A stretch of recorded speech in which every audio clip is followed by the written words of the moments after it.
আমাদের সবার মাথার ভিতরে সারাদিন অসংখ্য তথ্য, স্মৃতি আর অভিজ্ঞতা কেমন এলোমেলোভাবে ঘুরপাক খায়, তাই না?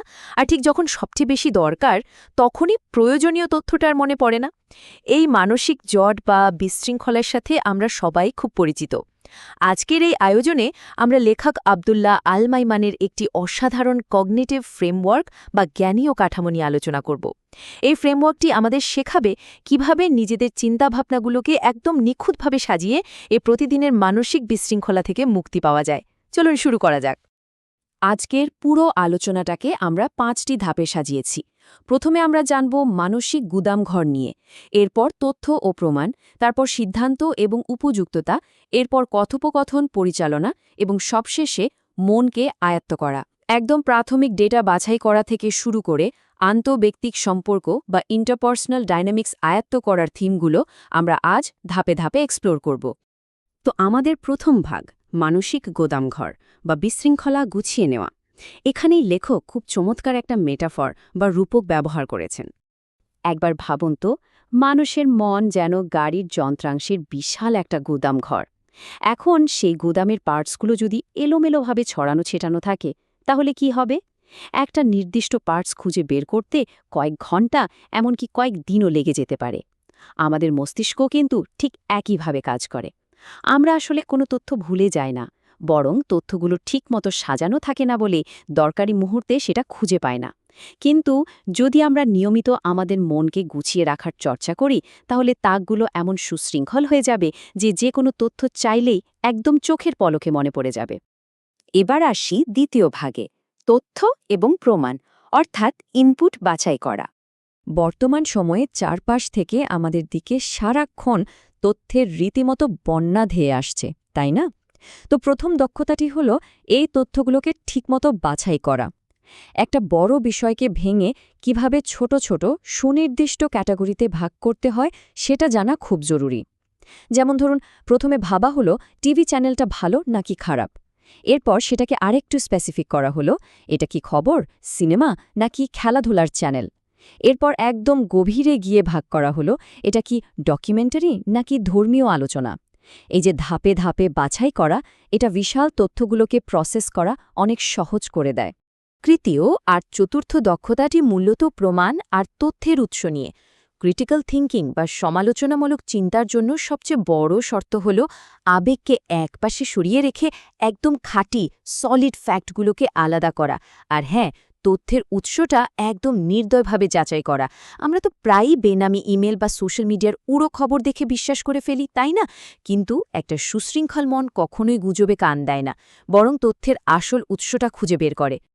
এখন একটা প্রশ্ন মাথায় আসতে পারে, প্রমাণের সাথে আবেগ মিশে গেলে কি সেই যুক্তিটা দুর্বল হয়ে যায়, নাকি কৌশলগতভাবে উল্টো আরও শক্তিশালী হয়?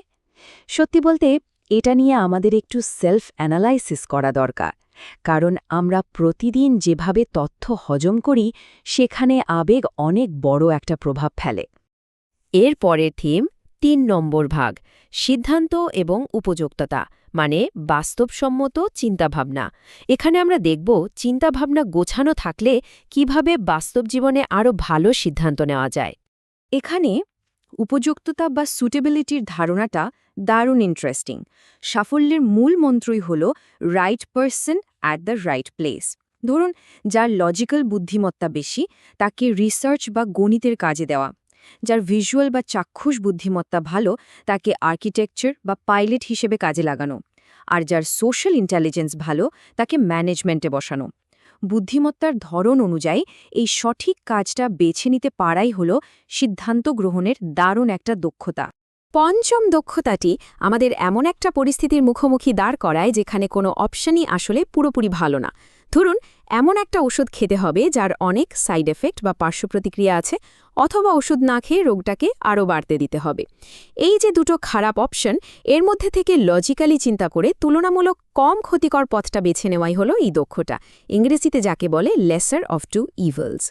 আচ্ছা, যখন কেউ কথা বলে, তখন আসল উদ্দেশ্যটা কি থাকে? তার কথাটা সত্যি সত্যি বোঝা, নাকি শুধু তর্কে জিতে যাওয়া? এই প্রশ্নটি আমাদেরকে সরাসরি নিয়ে যাচ্ছে ৪ নম্বর ভাগে, কথোপকথন পরিচালনা বা আন্তঃব্যক্তিক ক্ষেত্রে। ধরুন, সামি নামের একজন যে সত্যিই বিষয়টা বুঝতে চায়, তাই সে সেলফোনের রেডিয়েশন নিয়ে ক্লিয়ার হওয়ার জন্য বিভিন্ন প্রশ্ন করছে। অন্যদিকে ফয়সাল, সে শুধু উত্তর দেওয়ার জন্য মুখিয়ে আছে, মাঝপথে কথা থামিয়ে দিয়ে সাথে সাথে সেটা বাতিল করে দিচ্ছে। এই যে বোঝার জন্য শোনা আর রিপ্লাই দেওয়ার জন্য শোনা, এই দুটো মানসিকতার পার্থক্য বুঝতে পারাটাই হল ষষ্ঠ দক্ষতা। এতে করেই দৈনন্দিন অহেতুক তর্কবিতর্ক খুব সহজেই এড়ানো যায়। এরপর আসি সপ্তম দক্ষতায়।